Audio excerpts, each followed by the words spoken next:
She hadn't laughed in 3 years. Not a chuckle, not even a hint of a smile. Psychologists called her an impenetrable vault. But that afternoon, when the former Marine with oil-stained hands sat beside her on the cold floor of a weathered garage in rural Pennsylvania and told a story about the Iraq War that caught her off guard, she laughed and her world began to crack open. The rain hammered down on the corrugated metal roof of Harmon's auto like 1,000 impatient fingers, each drop adding to the symphony that Frank Harmon had grown accustomed to over his 27 years of ownership. Outside the Pennsylvania countryside, disappeared behind sheets of water, turning the October afternoon as dark as dusk. Inside the garage smelled of motor oil coffee that had been sitting too long, and the comforting scent of old leather from the tattered workshop manual Frank had inherited from his father. Frank tightened the last bolt on the carburetor of a 1978 Chevy pickup, his weathered hands moving with practiced precision despite the arthritis that had begun to settle into his joints. At 58, Frank Harmon's face carried the topography of a life lived outdoors, creases around eyes that had squinted into desert suns, lines etched by worry during firefights, and a permanently furrowed brow from concentrating on engines for decades. His salt and pepper hair was cropped short, a habit he'd never abandoned after leaving the Marines. "Johnny, hand me that timing light," Frank called out, his voice carrying the slight rasp of a man who'd breathed in too much dust during sandstorms in Kuwait and Iraq. From the corner of the garage, 8-year-old Johnny Harmon looked up from his arrangement of die-cast model cars.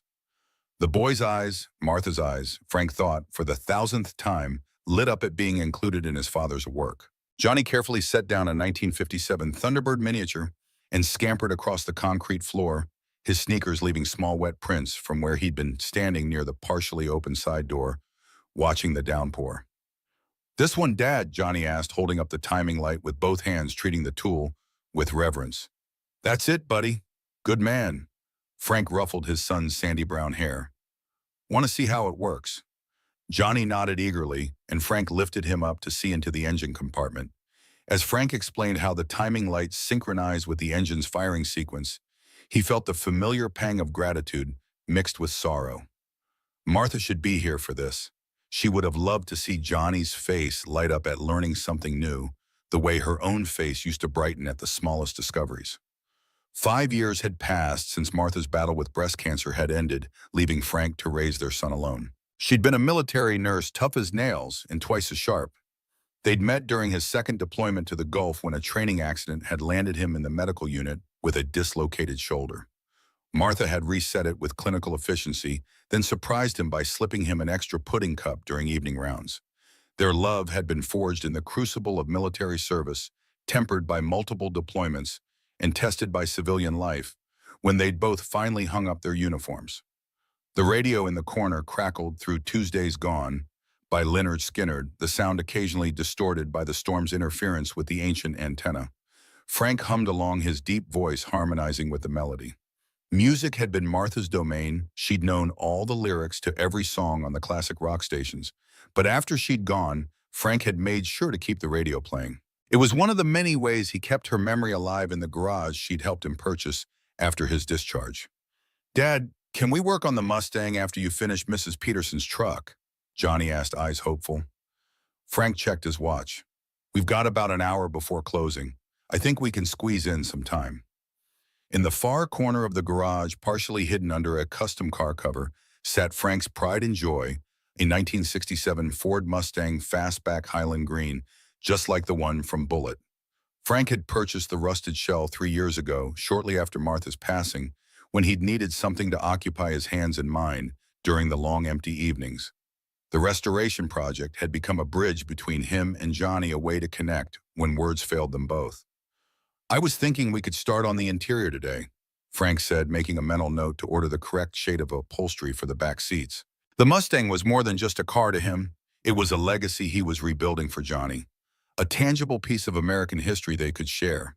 The sudden flash of headlights through the rain-streaked windows interrupted Frank's thoughts. A vehicle had pulled into the gravel lot outside its high beams, cutting through the downpour. Not one of the locals Frank knew every truck and sedan in Oak Ridge by sight could identify, most by sound alone. This was something else entirely. "Looks like we've got a customer, buddy." Go ahead and start organizing those interior swatches for the Mustang. I'll be with you as soon as I can." Johnny nodded and headed back to his corner as Frank wiped his hands on a shop rag and moved toward the large bay door. Through the glass panels, he could make out the sleek silhouette of a Cadillac Escalade, midnight black and gleaming despite the rain. The kind of vehicle that usually bypassed Oak Ridge, entirely sticking to the interstate on its way to somewhere more significant. Frank pressed the button to raise the garage door, the mechanical groan joining the cacophony of the storm. The Escalade eased forward, water cascading off its polished hood as it entered the shelter of the garage.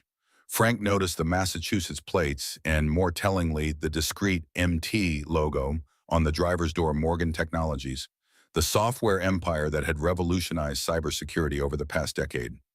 The driver's door opened and a broad-shouldered man in a tailored black suit emerged. Everything about him screamed, "Security."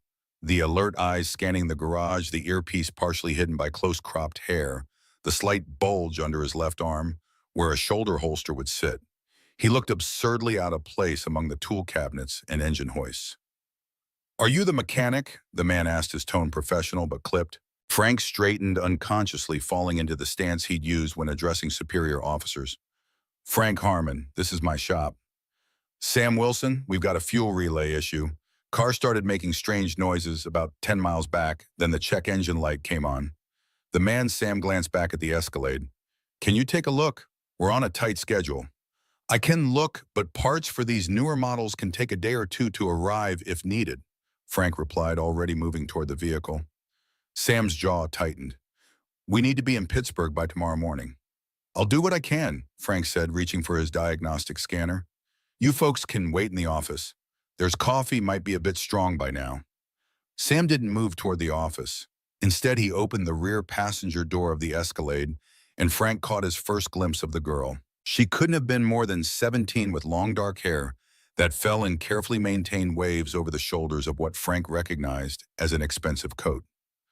Her face was striking, not conventionally pretty, but compelling, with high cheekbones and a delicate jawline that hinted at good breeding. But it was her eyes that made Frank pause. They were dark, almost black, in the garage's fluorescent lighting, and utterly vacant. Not sad, not angry, empty like windows into an abandoned house. "Miss Morgan will be delayed briefly. The mechanic needs to examine the vehicle," Sam said, his tone softening slightly. The girl, Miss Morgan, didn't respond. She simply stepped out of the car, moving with the mechanical precision of someone going through motions they'd rehearsed but found no joy in. Frank noticed her hands' long, slender fingers that looked like they should be playing a piano or violin, not clutching the small, leather-bound notebook she held like a shield. It took Frank a moment to make the connection. This had to be Elizabeth Morgan, daughter of Harrison Morgan, the tech mogul whose face graced the covers of business magazines and whose company's software protected everything from Pentagon databases to nuclear power plants. Frank had read about the family years ago, some tragedy involving the mother, if he recalled correctly. "The office is just through that door," Frank offered, pointing to the small room separated from the main garage by a glass partition. "It's not much, but it's warm." Elizabeth didn't acknowledge him. Instead, her gaze drifted across the garage until it landed on Johnny, still arranging his model cars in the corner. Without a word to either man, she walked directly toward the boy, her expensive boots making soft tapping sounds on the concrete floor. Sam made a move to follow, but Frank caught his eye and gave a slight shake of his head. Something told him to let this play out. Elizabeth stopped a few feet from Johnny's corner and simply stood there watching. After a moment, she lowered herself to the floor, carefully arranging her coat beneath her, and sat cross-legged on the concrete. She didn't speak, didn't smile, just sat and observed Johnny's meticulous arrangement of miniature vehicles. Johnny, who normally shied away from strangers, looked up at her with curious eyes. "Do you like cars?" he asked, his voice small but clear. Elizabeth didn't answer, but her gaze fixed on the 1957 Thunderbird model in Johnny's hand. "This one's a T-Bird," Johnny continued, seemingly unfazed by her silence. "Dad says these had the first backup lights as standard equipment." He held the model up for her inspection. "Want to hold it?" Frank watched, scanner forgotten in his hand, as Elizabeth hesitated, then slowly extended her hand. Johnny placed the die-cast car in her palm, and she brought it closer to her face, examining it with an intensity that seemed at odds with her previously vacant expression. I've got more, Johnny offered, pointing to his collection. I'm making a timeline of American automotive history. Dad helps me learn about each one. Sam cleared his throat, breaking the spell. Mr. Harmon, the vehicle. Frank nodded, tearing his eyes away from the strange tableau of the billionaire's daughter sitting on his dirty garage floor with his son. Right, let me take a look. As Frank connected his diagnostic scanner to the Escalade's computer system, he kept one eye on the corner. Johnny had resumed his narration, explaining each model in his collection to Elizabeth, who remained silent but appeared to be listening.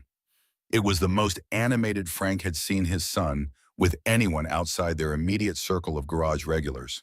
The scanner beeped, confirming Sam's assessment, a faulty fuel relay likely triggered by the heavy rain and electrical interference. It was a relatively simple fix, but Frank would need to order the part. Good news and bad news, Frank told Sam, who had positioned himself where he could keep Elizabeth in his sightline. I can fix it, but I'll need to get the part from my supplier in Bedford. Won't arrive until tomorrow morning. Sam's expression darkened. That's not acceptable. Surely there's somewhere closer. Frank shook his head. Not for this model, not with the aftermarket security system you've got installed. I'm assuming Morgan Technologies has some custom modifications to this vehicle. A flicker of surprise crossed Sam's face. How did you know that? Frank tapped the scanner. Readings are different from standard. Military-grade encryption on the computer system, if I had to guess. Makes sense given who you work for. Sam studied Frank with newfound interest. You know your stuff? 27 years fixing cars plus some time keeping Humvees running in Kuwait and Iraq, Frank replied with a shrug. I've seen a few things. While they spoke, Frank noticed Elizabeth had opened her notebook and appeared to be sketching something. Johnny was watching his model cars temporarily forgotten. Look, I can call ahead to Pittsburgh, have another car waiting, Sam said, already reaching for his phone. We'll leave this one here and return for it later in the week. Frank nodded. Your call. I can start the diagnostic work today, order the part, and have you back on the road by noon tomorrow. Sam stepped away to make his call, and Frank took the opportunity to approach Johnny and Elizabeth. As he drew closer, he could see what she was drawing, a remarkably detailed sketch of Johnny's 1957 Thunderbird rendered with precise, confident strokes that spoke of formal training. That's really good, Frank said quietly, crouching down to their level. Elizabeth didn't look up, didn't acknowledge his presence at all. She continued drawing, adding minute details to the Thunderbird's chrome trim.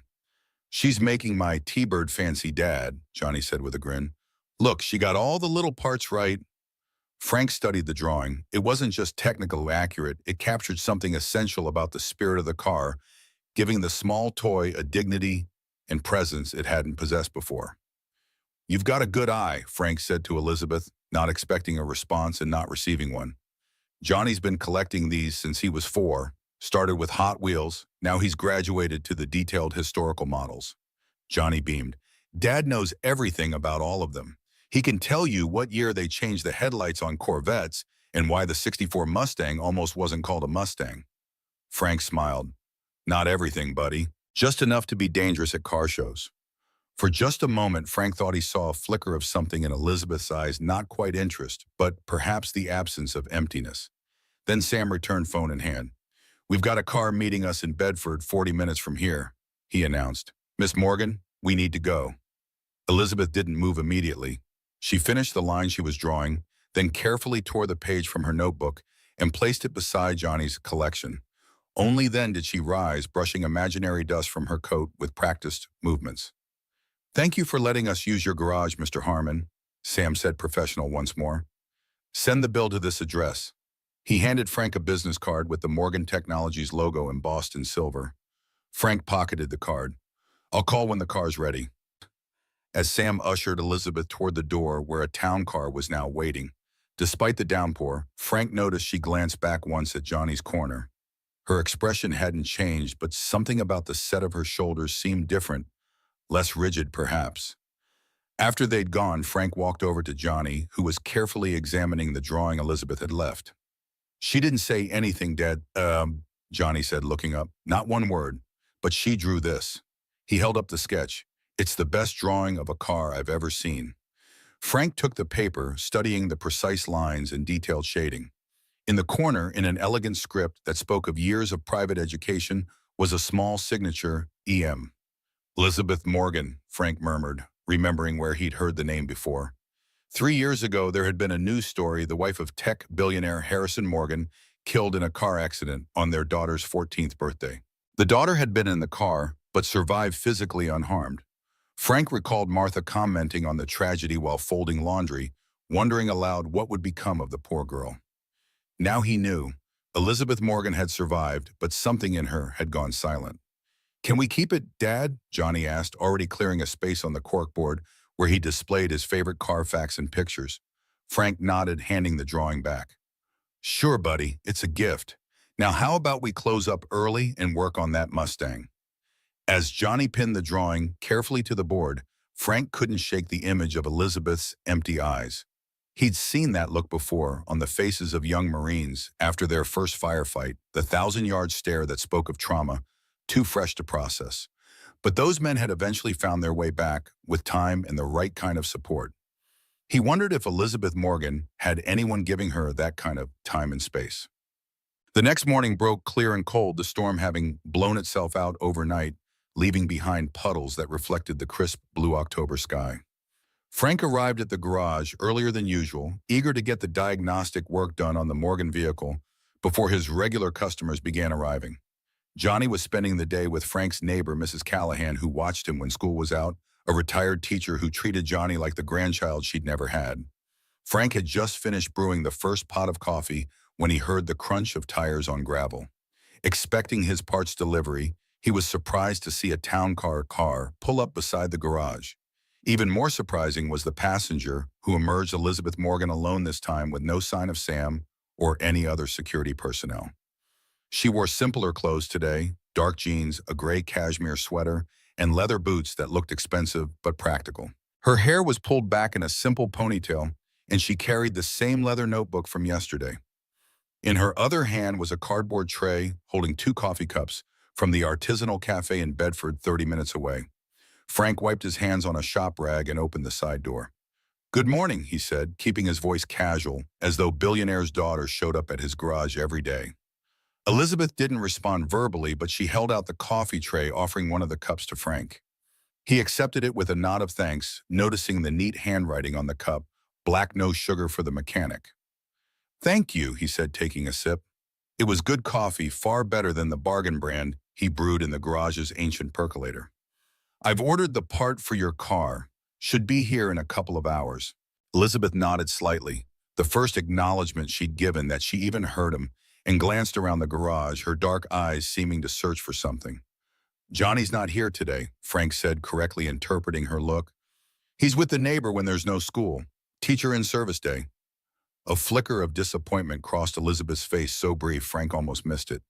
Then she walked over to Johnny's corner, where his models remained arranged in their careful timeline.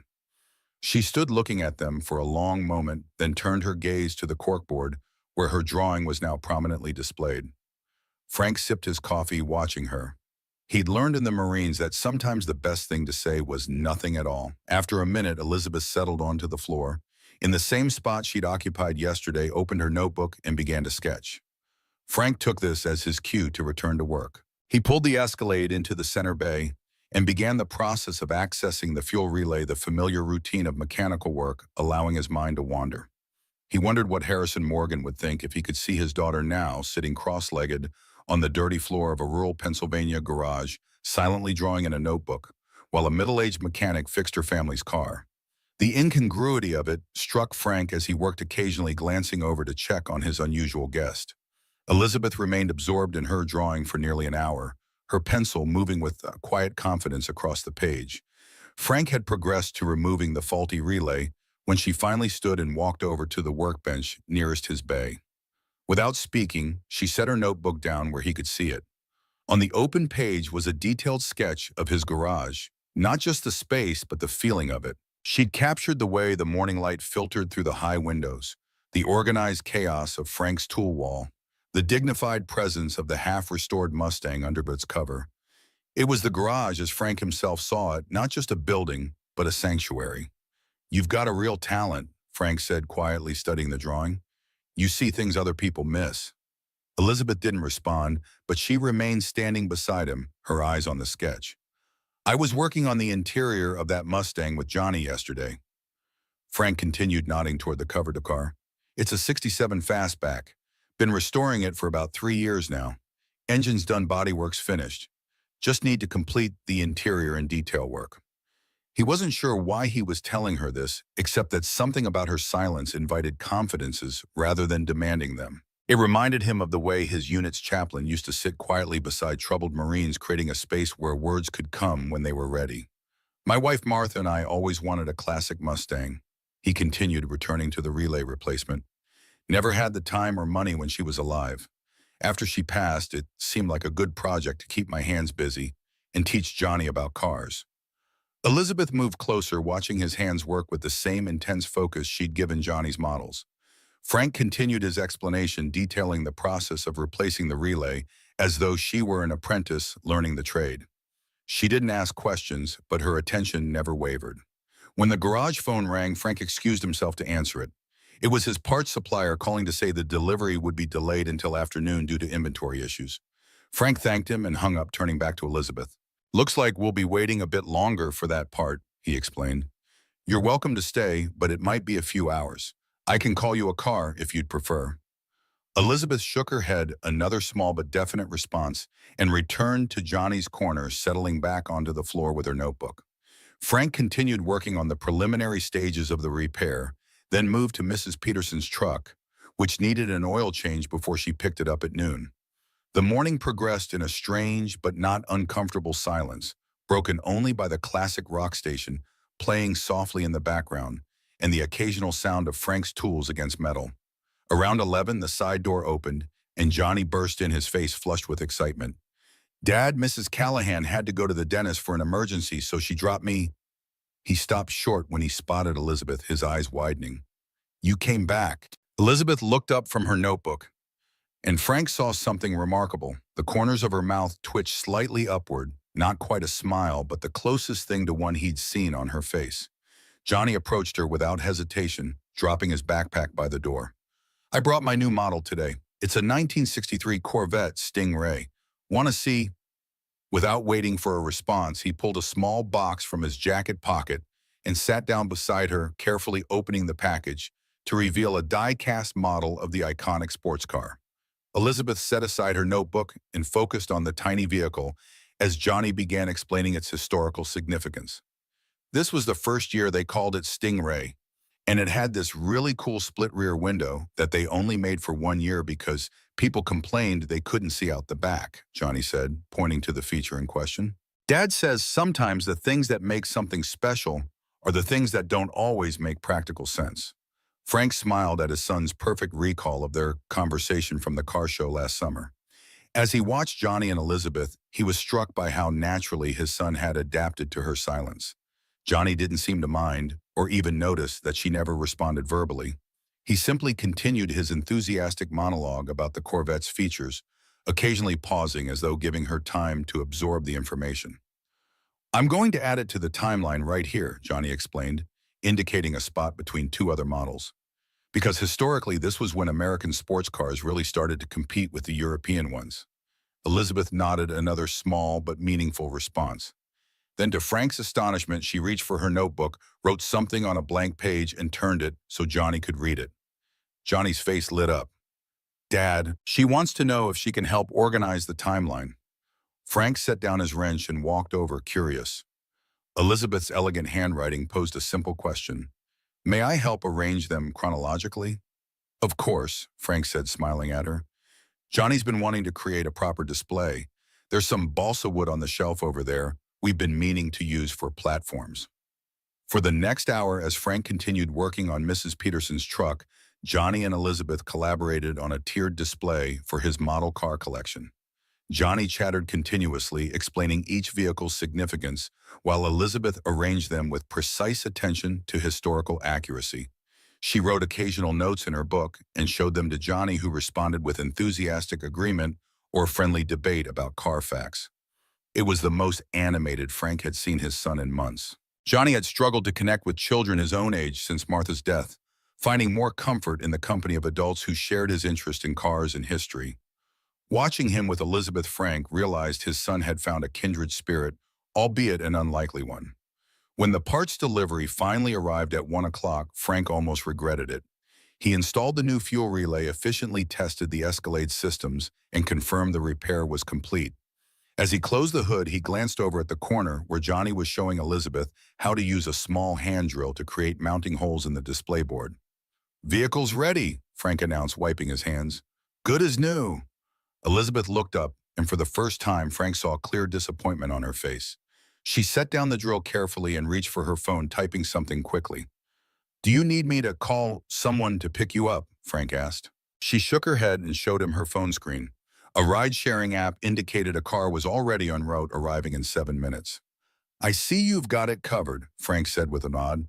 "The bill for the repair will go to the address on the card your driver gave me yesterday." Elizabeth nodded, then returned to Johnny to help him secure the last of the models to their new display. Frank watched them work, struck by the transformation in Elizabeth's demeanor since yesterday. She still hadn't spoken aloud, but her body language had shifted, less rigid, more present. The vacancy in her eyes had been replaced by focus and purpose as she helped Johnny complete his project. When the rideshare car pulled up outside, Elizabeth carefully packed her notebook and pencils into a small backpack Frank hadn't noticed before. She stood brushing dust from her jeans and looked at the completed car display with what might have been satisfaction. "Will you come back tomorrow?" Johnny asked, looking up at her with hopeful eyes. "We could start on the information cards for each car." Elizabeth hesitated, then reached for her notebook one last time. She wrote something, tore out the page, and handed it to Johnny before walking to the door. She paused there, looking back at the garage as though committing it to memory, then slipped outside to the waiting car. Johnny stared at the note in his hand, a grin spreading across his face. "Dad, she's coming back tomorrow, and she says my car knowledge is impressive and precise." Frank smiled, crossing the garage to look at the note. The elegant handwriting read, "Your knowledge is impressive and precise. I'll return tomorrow at 10 a.m. if that's acceptable. Elizabeth." "Looks like you've made a friend, buddy," Frank said, ruffling Johnny's hair. "A very unusual friend." That evening, after Johnny had gone to bed, Frank sat at the kitchen table with his laptop, something he rarely did. His fingers, more accustomed to wrenches than keyboards, moved awkwardly as he typed Elizabeth Morgan into the search engine. The results confirmed what he'd pieced together. Elizabeth Morgan, 17 years old, only child of Harrison Morgan, founder and CEO of Morgan Technologies. Her mother, renowned concert pianist Sophia Keller Morgan, had died 3 years ago in a car accident on the evening of Elizabeth's 14th birthday. They had been returning from a performance at the New England Conservatory where Elizabeth, a musical prodigy like her mother, had played violin in a student showcase. According to the articles, Elizabeth had been in the car, but escaped with minor physical injuries. In the years since she had withdrawn from public life completely. The most recent mention was a small piece in a Boston Society column, noting that Elizabeth had withdrawn from her prestigious private school in favor of home education and had declined to continue her musical studies despite exceptional promise. There was a photograph from before the accident, Elizabeth at 13, standing beside a grand piano where her mother sat, both dressed in formal concert attire. The girl in the photo bore little resemblance to the silent young woman who had sat on his garage floor. The Elizabeth in the picture was smiling broadly, eyes alight with confidence and joy as she held a violin. Frank closed the laptop, troubled by what he'd found and what he hadn't. There was no mention of Elizabeth's silence, no explanation for why the daughter of one of America's wealthiest men would choose to spend her day in a rundown garage in rural Pennsylvania. Most concerning to Frank was the absence of any reference to treatment or recovery.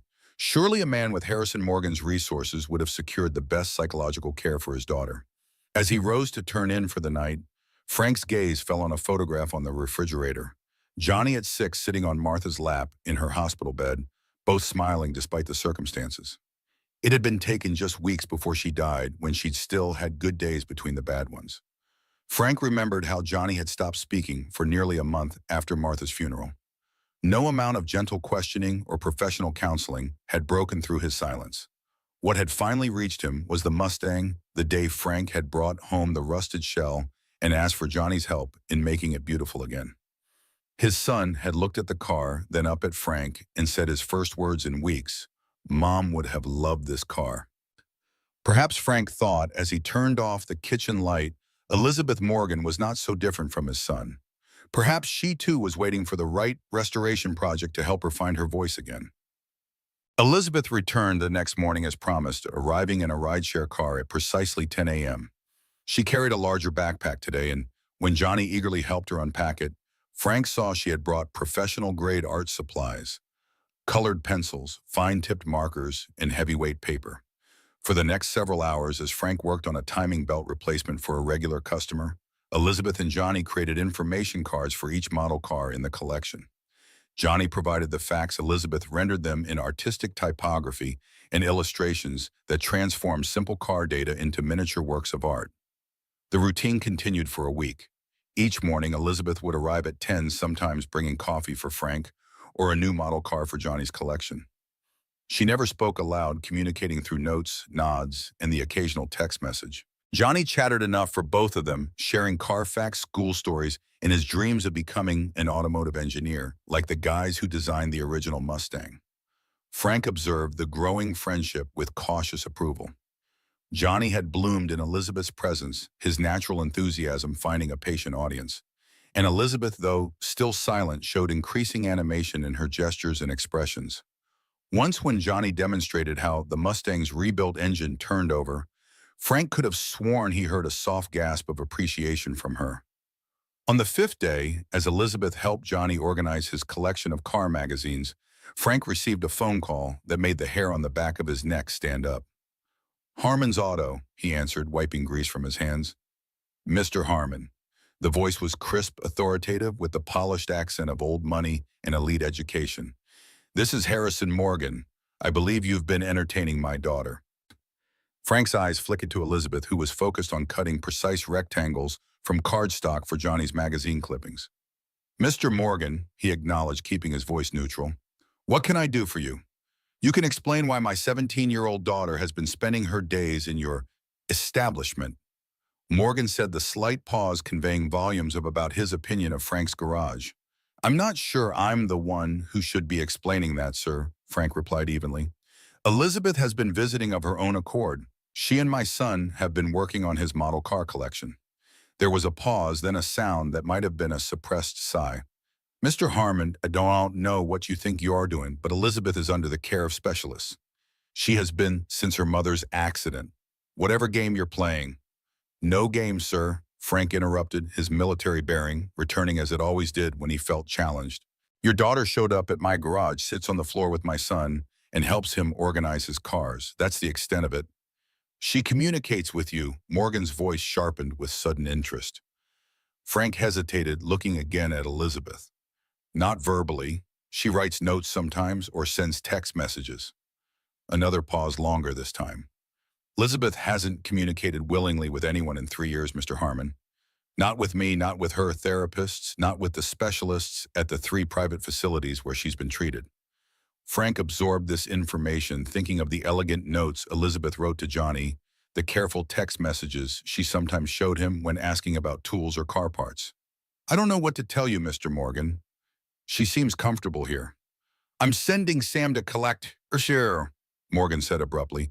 "He'll be there within the hour. This has gone on long enough." Before Frank could respond, the line went dead. He set the phone down, slowly troubled by the conversation.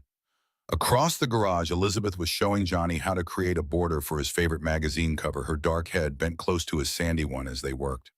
Frank couldn't imagine this quiet, gentle young woman as the uncommunicative patient Harrison Morgan had described. Yet he'd seen the emptiness in her eyes that first day, recognized the signs of trauma that no amount of wealth or specialist could simply erase. For the next 40 minutes, Frank continued working on his customer's car, occasionally glancing at the odd pair in the corner. He debated whether to warn Elizabeth about her father's call, but decided against it. Whatever was happening between the Morgans was their business. His responsibility was to Johnny and the safe space of the garage they shared. At precisely 11 o'clock, the now familiar black Escalade pulled into the lot, and Sam emerged, his expression grim. Elizabeth, who had been in the midst of demonstrating a shading technique to Johnny, went completely still, her pencil freezing mid-stroke. Frank wiped his hands and walked over to meet Sam at the side door. "Morning," he said, keeping his tone casual. Sam nodded curtly. "I'm here for Miss Morgan." "I figured," Frank replied. He stepped aside to allow Sam entry, but positioned himself where he could intervene if necessary. "She's with my son." Sam's eyes found Elizabeth, and Frank saw a flash of genuine surprise cross the security man's face. "She's working on an art project. Model car display," Frank explained. "Johnny's hobby. She's been helping him with the design and information cards." Sam approached cautiously as though expecting Elizabeth to bolt. "Miss Morgan, your father has asked me to bring you home." Elizabeth looked up, and Frank saw the change immediately. The light in her eyes dimmed, her posture stiffened, and the almost animation of moments before vanished behind a mask of careful neutrality. She set down her pencil with deliberate precision and began packing her supplies. Johnny watched in confusion. "Are you leaving? We haven't finished the Shelby section." Elizabeth didn't respond, her movements becoming increasingly mechanical as she closed her backpack. Frank recognized the behavior from his military days, the shutting down that happened when a situation became emotionally untenable. "Johnny, why don't you show Sam the display you and Elizabeth have been working on?" Frank suggested, crouching beside his son. "I bet he'd like to see the 1970s Chevelle SS you added yesterday."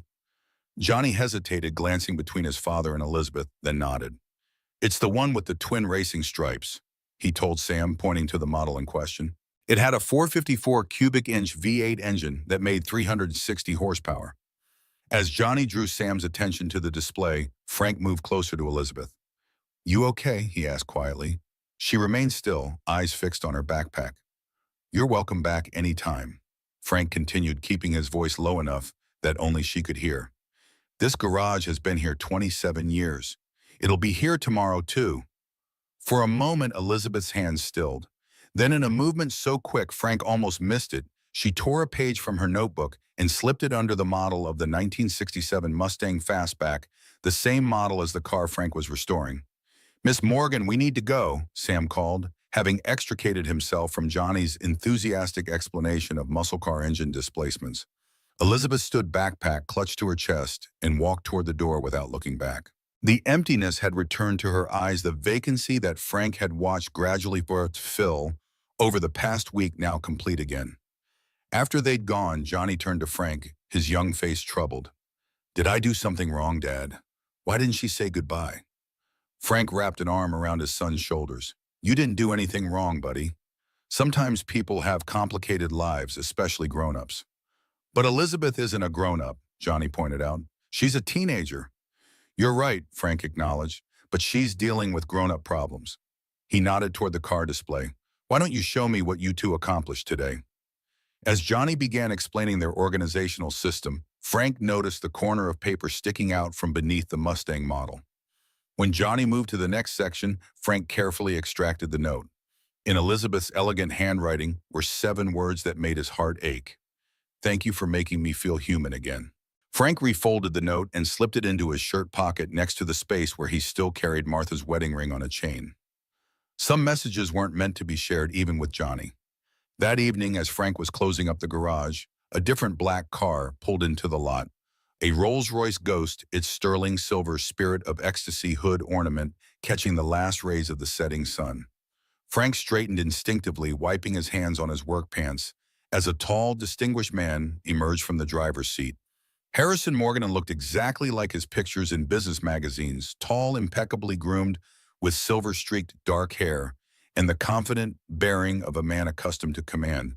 His tailored suit probably cost more than Frank's monthly mortgage payment, and his shoes gleamed with the high polish of someone who had others to worry about mud and rain. "Mr. Harmon," Morgan said, extending his hand, "I believe we spoke earlier." Frank accepted the handshake, noting the man's firm grip and the slight calluses that suggested Morgan wasn't entirely removed from hands-on work. "Mr. Morgan, didn't expect to see you in person." Morgan's eyes, the same deep brown as his daughter's, surveyed the garage with clinical assessment. "I make it a point to personally investigate situations involving Elizabeth's well-being." The implied criticism wasn't lost on Frank, but he let it pass. "She's not here if that's what you're checking." "I'm aware she's at home with her caretaker." Morgan's gaze settled on Johnny's car display prominently positioned on a workbench. "This is the project my daughter has been working on." Frank nodded. "My son's a collection. Elizabeth's been helping him organize and document it." Morgan moved closer to the display, examining the information cards, with their blend of Johnny's carefully printed facts and Elizabeth's artistic embellishments. He touched one card, gently tracing the outline of a perfectly rendered 1963 Corvette Stingray. She was drawing again, he asked, his voice losing some of its edge.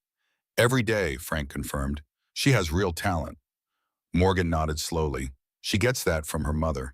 Sophia could have been a professional artist if she hadn't been an even more gifted musician. He straightened, turning back to Frank with renewed authority. Mr. Harmon, I'm sure you can understand my concern. My daughter is a vulnerable young woman with significant psychological trauma. She requires professional care and supervision. Frank crossed his arms, measuring his response. With all due respect, Sir Elizabeth seemed pretty content here. Not saying your specialists aren't doing their jobs, but sometimes people need different kinds of spaces to heal. And you believe an auto repair shop is such a space. Morgan's tone was skeptical, but not entirely dismissive. I believe any place where she feels safe enough to draw, communicate, and help an 8-year-old with his hobby is worth considering, Frank replied evenly.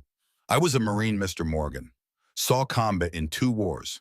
Some of the best therapy I got wasn't in the VA offices. It was in places like this, working with my hands, focusing on something I could control when everything else felt chaotic. Something shifted in Morgan's expression, a brief crack in the corporate facade, revealing a glimpse of a father's pain. Elizabeth hasn't laughed in 3 years, Mr. Harmon. Not once since the night her mother died. The specialists say she's experiencing persistent traumatic mutism complicated by severe depression. Frank thought of Elizabeth's intense focus as she helped Johnny drill mounting holes in the display board, the almost smile when his son explained why the 1969 Charger was his favorite muscle car. Not laughter, perhaps, but not emptiness either. Johnny didn't speak for a month after his mother died, Frank said quietly. No amount of counseling helped. What finally got him talking was this. He gestured to the partially restored Mustang. Sometimes the path back isn't through talking about what hurts. Sometimes it's through building something new. Morgan was silent for a long moment, studying the Mustang with newfound interest. The 1967 Fastback, Bullet Edition. Frank nodded, impressed despite himself. Original 390 V8 4-speed manual. Took me a year just to find the correct carburetors. My father had one, Morgan said unexpectedly. Not the Highland green, he had the Acapulco blue. Used to let me help him change the oil when I was a boy. His voice held a note of nostalgia that humanized him in a way his perfect suit could not. Frank sensed an opening. Johnny and I work on it every weekend. It's almost finished, just completing the interior and some detail work. Morgan turned back to the car display, his expression unreadable. Elizabeth's birthday is next week. She'll be 18. He paused, then added, the accident happened on her 14th birthday. We were driving home from her violin recital. The roads were wet. A truck driver fell asleep at the wheel across the median. Frank remained silent, recognizing the rare moment when a man like Morgan would share something so personal with a stranger. I was on a conference call. Morgan continued, his voice tight. Tokyo office. I switched cars at the last minute, took the company vehicle so I could finish the call. Elizabeth went with her mother in the Bentley. If I had been there, he stopped abruptly, composing himself with visible effort. When he spoke again, his voice had regained its corporate polish. Elizabeth will not be returning to your garage, Mr. Harmon. While I appreciate the interest you've taken in her welfare, she requires professional treatment, not amateur mechanics in model cars. Before Frank could respond, Morgan reached into his jacket and withdrew an envelope. For your time, he said, holding it out. Frank didn't take it. Not necessary, sir. Elizabeth was a guest, not a customer. Morgan's eyes narrowed slightly. This isn't a token, Mr. Harmon. This is compensation commensurate with the disruption to your business. No disruption, Frank replied firmly. My son enjoyed her company. No charge for that. Morgan studied him for a moment, then returned the envelope to his pocket. As you wish. He turned to leave, then paused. My daughter has seen 12 specialists in 3 years, Mr. Harmon. Psychiatrists with degrees from Harvard and Johns Hopkins. Trauma experts who've worked with war refugees. Art therapists, music therapists, equine therapists. None of them have gotten her to engage the way your son apparently did with his toy cars. Frank heard the question beneath the statement. Johnny doesn't expect anything from her, he said simply. He's just happy to have someone listen to him talk about carburetors and horsepower ratings. No pressure, no expectations, just sharing something he loves. Morgan nodded slowly as though filing away this information for later analysis. Good evening, Mr. Harmon. As the Rolls-Royce glided out of the lot, Frank stood in the doorway of his garage, watching until the taillights disappeared around the bend. Something told him this wasn't the end of the story, just the end of the first chapter. Inside, he walked over to Johnny's display and straightened one of the information cards that had been knocked slightly askew. Elizabeth's drawing of a classic car engine rendered in exquisite detail adorned the corner, bringing life to Johnny's carefully documented specifications. Frank thought of the note in his pocket, 7 words that spoke volumes about the silence in which Elizabeth had been living. Thank you for making me feel human again. He wondered if Harrison Morgan had any idea what his daughter had found in a rundown garage in rural Pennsylvania. Not a cure, perhaps, but a moment of humanity in what had clearly been 3 years of carefully managed isolation. As Frank turned off the lights and locked up for the night, he couldn't shake the feeling that Elizabeth Morgan would return. The question was whether she would come alone or if her father would be wise enough to recognize that sometimes healing happened in the most unexpected places, even on the oil-stained floor of a small-town garage. The weekend passed with no sign of Elizabeth.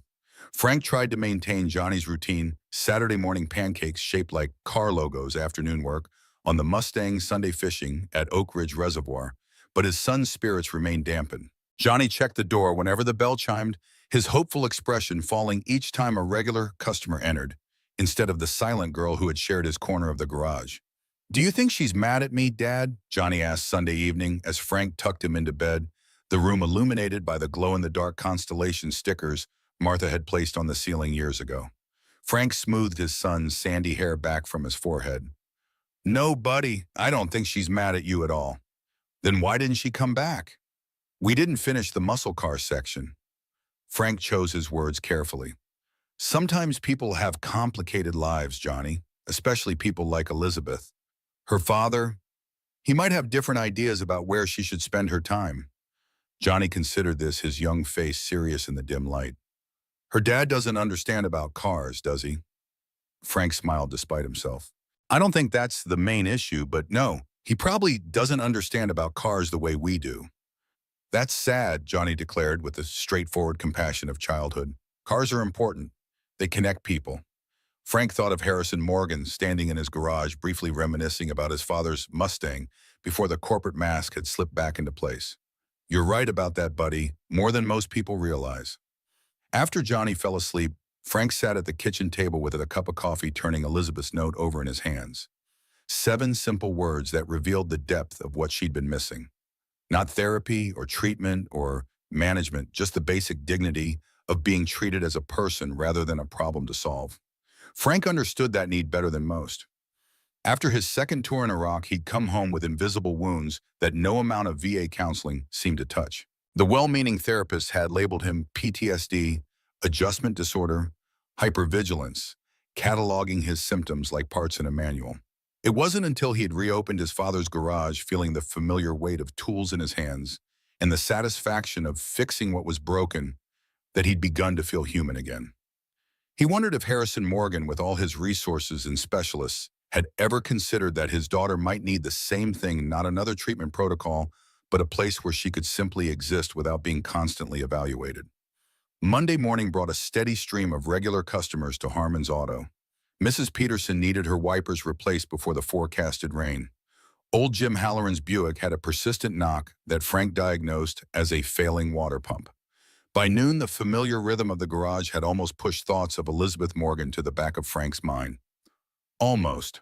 The bell chimed at 2:17 p.m. and Frank looked up from the brake job he was finishing to see Sam Wilson standing in the doorway, his broad shoulders filling the frame. The security man wasn't in his usual suit, but dressed in casual clothes, dark jeans, and a charcoal sweater that still somehow managed to look expensive. Mr. Harmon, Sam nodded, stepping into the garage. Frank wiped his hands on a shop rag. Sam, didn't expect to see you again. Sam's expression remained professionally neutral. Mr. Morgan asked me to deliver this personally. He held out a manila envelope. Frank accepted it cautiously. What is it? Information you should have, Sam replied cryptically. He glanced around the garage. Your son's not here. School day, Frank said, setting the envelope on his workbench unopened. He'll be at the neighbors until 5. Sam nodded, lingering instead of leaving immediately. After a moment, he spoke again. I've worked for the Morgan family for 7 years. Been with Elizabeth since before the accident. Frank waited, sensing there was more coming. Saturday was the first time I've seen her draw in 3 years. Sam continued, his professional demeanor softening slightly. She used to sketch constantly in the car during flights at her mother's rehearsals. After the accident, she stopped. Completely. Wouldn't even hold a pencil when the art therapists tried to engage her. Frank absorbed this information silently. Yesterday, she spent 4 hours in her room with the door locked, Sam said. When she came out, there were pencil shavings on her sleeve. He met Frank's eyes directly. I thought you should know that. Before Frank could respond, Sam turned and left the bell, chiming softly behind him. Frank stared at the manila envelope for a long moment before opening it. Inside was a collection of newspaper clippings, medical summaries, and photographs, a dossier on Elizabeth Morgan that revealed far more than any internet search could provide. The earliest clippings showed Elizabeth at age 7 accepting a youth music award, her small hands cradling a violin nearly as big as she was. Another featured her at 12 performing with the Boston Youth Symphony. The most recent pre-accident photograph showed Elizabeth and her mother Sophia backstage at the New England Conservatory the night of the accident. Elizabeth was beaming, holding a bouquet of white roses, her mother's arm around her shoulders. The medical summaries were more troubling. Clinical language described Elizabeth's condition following the accident. Patient presents with selective mutism following traumatic event. Refuses all verbal communication. Minimal engagement with therapeutic interventions. Regression in self-care behaviors. Resistance to musical stimuli previously enjoyed. A handwritten note on Morgan Technologies' letterhead was clipped to the file. In precise angular handwriting, Harrison Morgan had written, she was in the vehicle for 72 minutes with her mother's body before emergency services could extract her. The doctors say this is the source of the trauma. I believe you should know this context. Frank set the papers down, his stomach tight with the horror of what Elizabeth had endured. To be trapped beside her dead mother on her birthday for over an hour would leave scars no amount of expensive therapy could easily erase. The last item in the envelope was a current photograph of Elizabeth, clearly taken without her knowledge, sitting on the floor of Frank's garage beside Johnny, helping him arrange his model cars. It was the only image in the entire file where she appeared genuinely engaged with her surroundings. Someone, Harrison Morgan, presumably had circled the photograph and written a single word beside it. Why? Frank understood then why Morgan had sent the file. The billionaire wasn't just establishing his authority or warning Frank away from his daughter. He was genuinely baffled by Elizabeth's response to the garage and was seeking answers that his experts hadn't been able to provide. Frank carefully returned the documents to the envelope and placed it in his desk drawer beneath the service manuals and parts catalogs. The glimpse into Elizabeth's history had deepened his concern for the girl, but it hadn't changed his fundamental understanding of what she might need. Sometimes the deepest wounds required the simplest medicines, safety, purpose, and the dignity of being useful rather than merely being handled. The rest of the week passed without further contact from the Morgans. Johnny gradually stopped looking up expectantly when the garage door opened, though Frank occasionally caught him rearranging the model car display, perfecting the presentation as though preparing for Elizabeth's return. On Friday afternoon, as Frank was completing the week's invoices, his cell phone rang with an unfamiliar number. He answered with his standard greeting. Mr. Harmon, this is Harrison Morgan. Frank straightened in his chair. Mr. Morgan, what can I do for you? I've been reviewing Elizabeth's schedule and security protocols, Morgan said without preamble. I understand that your son is not in school on Mondays due to teacher professional development days. That's right, Frank confirmed, wondering where this was leading. Elizabeth's birthday is this Monday, Morgan continued. She will be 18. I've been advised that allowing her some agency in how she spends her time might be beneficial to her recovery. Frank remained silent, sensing that Morgan was carefully working his way to a point. She has requested to visit your garage again. Morgan finally said, the words coming with obvious reluctance. Her new therapist believes it would be counterproductive to refuse. I see, Frank said neutrally. I want to be clear, Mr. Harmon. I have significant reservations about this arrangement. However, as Elizabeth will legally be an adult, and as she has shown more initiative in this request than in anything else over the past 3 years, I am accommodating her wishes, provisionally. Frank recognized the tone a commanding officer conceding a point while ensuring everyone understood he remained in charge. Elizabeth is welcome here, Mr. Morgan. Johnny would be glad to see her tomorrow. There will be conditions, Morgan pressed on. Sam will accompany her and remain present. She will return home by 3 p.m., and I expect to be informed immediately if there are any incidents. What kind of incidents are you expecting, sir?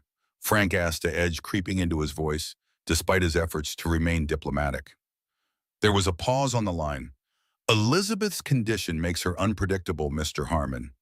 She has had episodes of distress in the past when her routine is disrupted. Frank thought of the quiet, focused young woman who had spent hours helping Johnny organize his collection, her movements deliberate and her attention steady. She seemed pretty stable here, Mr. Morgan, but I understand your concern. She'll be safe in my garage. See that she is, Morgan replied, his tone making it clear the conversation was concluded. Sam will bring her at 10 a.m. Monday. After the call ended, Frank sat for a long moment considering the implications. Elizabeth would be legally an adult on Monday, no longer subject to her father's direct control, at least in theory. Yet Morgan's arrangements suggested he had no intention of truly relinquishing that control, birthday or no birthday. Frank understood parental worry. He'd lain awake countless nights after Martha's death checking on Johnny repeatedly, irrationally fearful that he might lose his son too. But there was something more at work in Morgan's approach, a need to manage and contain that went beyond normal protective instincts. Frank glanced at the clock. Almost time to pick up Johnny from school. He'd tell his son the good news: Elizabeth would be returning on Monday. Johnny's excitement would be tempered by the revelation that it was her birthday, sending him into a flurry of planning what Frank knew would inevitably involve cars, art supplies, and probably too much sugar. As he locked up the garage, Frank found himself looking forward to Monday with cautious optimism. Elizabeth Morgan was coming back to Harmon's Auto on her 18th birthday, her first birthday as an adult, and the 4th anniversary of the worst day of her life. It was a convergence that felt significant, though Frank couldn't have articulated exactly why it was. Monday morning dawned clear and crisp, the October air carrying the first hint of the winter to come. Frank arrived at the garage earlier than usual, Johnny practically bouncing with excitement beside him. They had spent Sunday afternoon preparing Johnny, selecting his newest model cars to show Elizabeth. Frank giving the garage a more thorough cleaning than it typically received. Do you think she'll like the card I made? Johnny asked for the third time, carefully removing a handmade birthday card from his backpack. He'd spent hours on it, drawing a detailed Mustang fastback, surrounded by birthday candles with Happy 18th Birthday, Elizabeth, emblazoned across the top in his neatest printing. I think she'll love it, buddy, Frank assured him, unlocking the garage door. Remember what we talked about, though.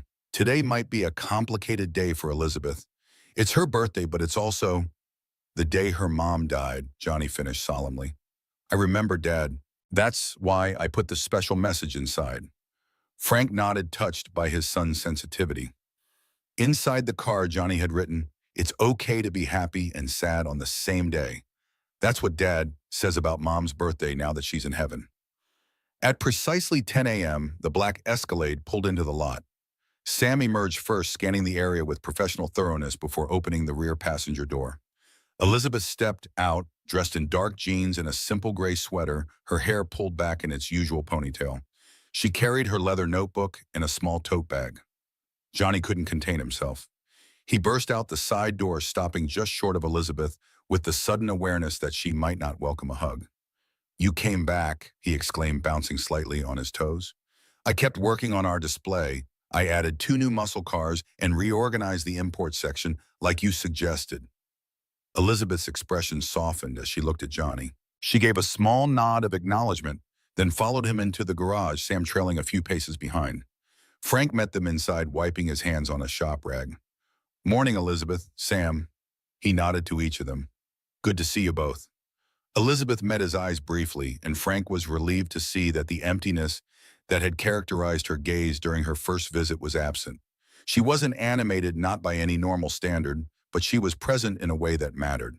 Johnny could barely contain himself. Can I give it to her now, Dad? He whispered at a volume that everyone could clearly hear. Frank smiled. Go ahead, buddy. Johnny presented his card with ceremonial gravity. Happy birthday. Elizabeth Frick made this for you. Elizabeth accepted the card carefully. As she opened it, Frank watched her face closely, concerned that the birthday acknowledgement might trigger painful memories. Her expression remained composed as she read Johnny's message, but her fingers tightened slightly on the card's edges. After a moment, she reached for her notebook, wrote something, and showed it to Johnny. Johnny beamed. Dad, she says it's the best card she's ever gotten, and she wants to see what we've added to the collection. The tension in the garage eased as Johnny led Elizabeth to their corner, immediately launching into a detailed explanation of the changes he'd made to the display in her absence. Sam positioned himself near the door, maintaining a watchful presence while giving Elizabeth space. Frank returned to the Chevy he'd been working on, but kept one eye on the pair in the corner. Elizabeth seemed more comfortable today, her movements less hesitant as she examined the new models Johnny had added. She wrote occasional notes to him, each one sending Johnny into excited elaboration on whatever car fact she'd inquired about. Around 11, as Frank was finishing the Chevy's tune-up, he noticed Elizabeth opening her tote bag. She removed a carefully wrapped package and presented it to Johnny, whose eyes widened in surprise. For me, but it's your birthday, Johnny exclaimed, accepting the gift with reverence. Elizabeth nodded, gesturing for him to open it.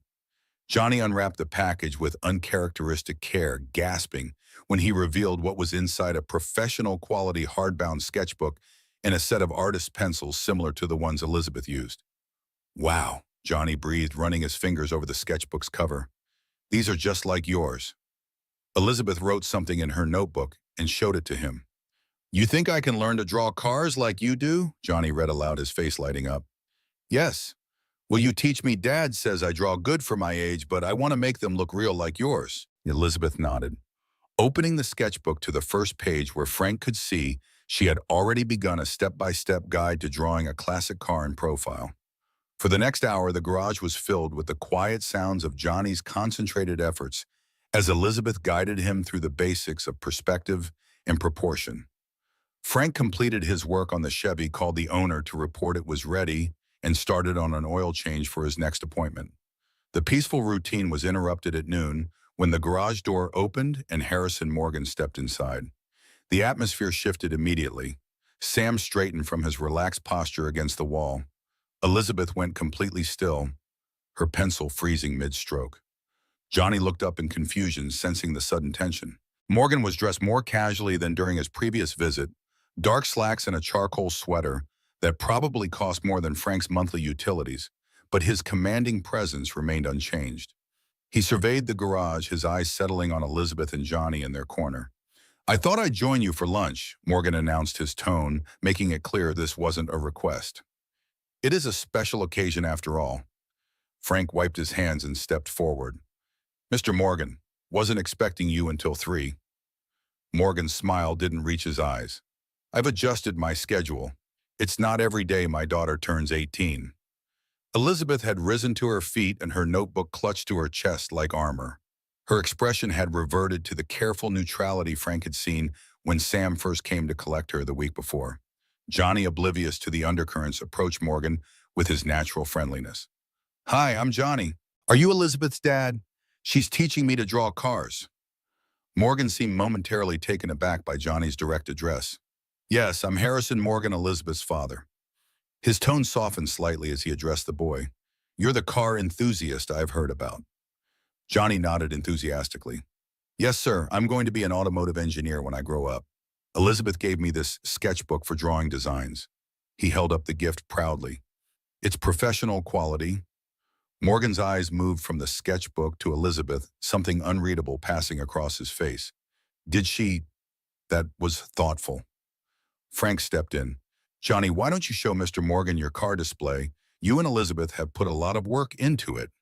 Johnny eagerly led Morgan to the corner, where the tiered display showcased his collection, complete with the information cards he and Elizabeth had created. As Johnny began explaining the organizational system, Frank moved closer to Elizabeth, who remained frozen in place. You okay? He asked quietly. Elizabeth's dark eyes met his, and Frank saw fear there, not of physical harm, but of the careful equilibrium she'd established being disrupted. She gave a slight shrug that conveyed volumes. It's your birthday. Frank continued, keeping his voice low. And you're 18 now. That means you get to make your own choices. Elizabeth's gaze shifted to her father, who was listening with surprising patience as Johnny detailed the historical significance of the 1964 Pontiac GTO.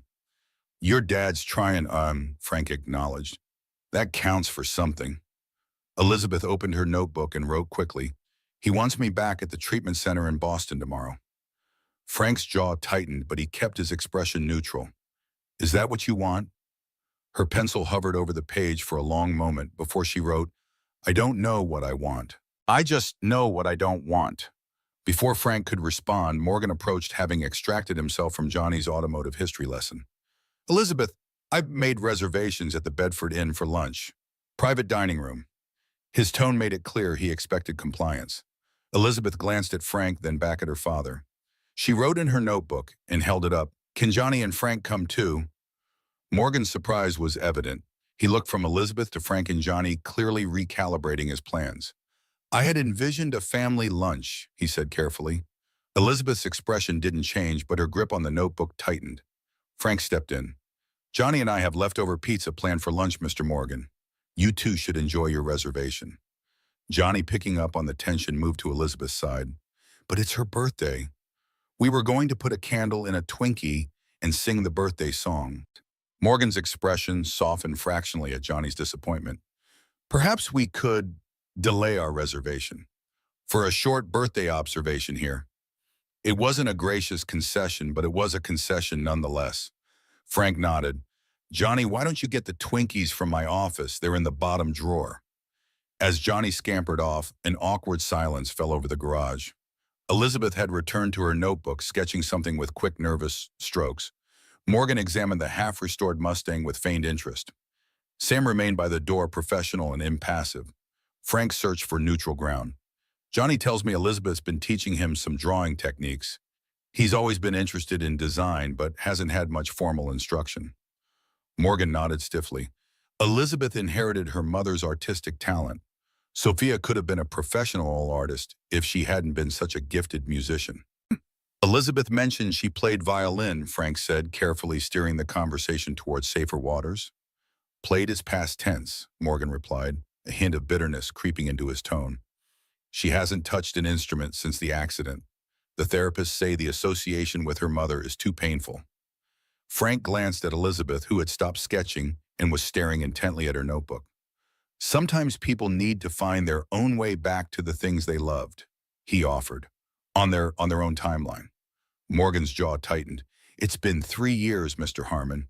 The specialists have tried every approach: music therapy, art therapy, traditional talk therapy, EMDR medication. Nothing has broken through until apparently your garage. The last words carried a mix of resentment and genuine bewilderment that Frank chose not to address directly. Johnny has that effect on people, he said instead. No agenda, just enthusiasm. Johnny returned triumphantly with a box of Twinkies and a single blue candle. Dad said we should wait for your birthday until you came back, he told Elizabeth. We got your favorite color candle. Frank wondered how Johnny could possibly know Elizabeth's favorite color, but the slight softening of her expression suggested his son had guessed correctly. What followed was perhaps the strangest birthday celebration Frank had ever witnessed. Johnny arranged a Twinkie on a clean shop rag, inserted the blue candle with ceremonial gravity, and used Frank's lighter to ignite it. Harrison Morgan, billionaire CEO of one of America's most powerful tech companies, stood awkwardly in a rural Pennsylvania garage while an 8-year-old boy led a slightly off-key rendition of Happy Birthday to his silent daughter. Elizabeth's face remained composed throughout, but as Johnny urged her to make a wish, Frank caught a glimpse of something in her eyes, a flicker of genuine emotion breaking through the careful neutrality. She closed her eyes briefly, then blew out the candle with a gentle puff. Johnny cheered. Even Sam cracked a smile from his position by the door. Morgan watched his daughter with an expression Frank couldn't quite interpret, concern mixed with something that might have been longing. Here, Dad brought paper plates, Johnny said, dividing the Twinkies. He handed one to Elizabeth, then offered one to Morgan with the unconscious confidence of a child who hasn't yet learned to be intimidated by wealth or status. Morgan hesitated, then accepted the modest offering. Thank you, Johnny. Frank watched in amazement as Harrison Morgan, dressed in clothing that probably cost more than Frank's monthly mortgage payment, took a small bite of a Twinkie in a gesture of paternal solidarity. The absurdity of the moment wasn't lost on Frank, but neither was its importance. For perhaps the first time in years, Morgan was meeting his daughter on neutral ground, participating in her chosen celebration, rather than orchestrating an experience he deemed appropriate. After the impromptu party, Morgan checked his watch. "Our reservation is in 20 minutes, Elizabeth. We should be going." Elizabeth looked at Johnny, who was happily finishing his Twinkie, then at Frank. She opened her notebook and wrote, "Thank you for the birthday celebration." "Anytime," Frank replied with a smile. "Happy birthday, Elizabeth." Johnny wiped cream filling from his mouth with the back of his hand. "Will you come back tomorrow? We can work on drawing that '69 Charger you were showing me." Before Elizabeth could respond, Morgan interjected. "Elizabeth has appointments tomorrow in Boston, important medical consultations we've had scheduled for months." Elizabeth's expression closed off immediately, the brief animation from the birthday celebration vanishing behind her familiar mask of neutrality. She packed her notebook and pencils with mechanical precision, not meeting anyone's eyes. Frank felt a surge of frustration on her behalf. Today was her 18th birthday. Legally, she was an adult who could make her own decisions. Yet Morgan was speaking about her future as though her newfound legal status changed nothing. "Mr. Morgan," Frank began carefully, "Elizabeth mentioned these appointments. I was wondering, this isn't an appropriate topic for discussion here." Morgan cut him off smoothly. "Elizabeth's medical care is complex and private." Frank held his ground. "I understand that, sir, but Elizabeth is 18 today, legally an adult."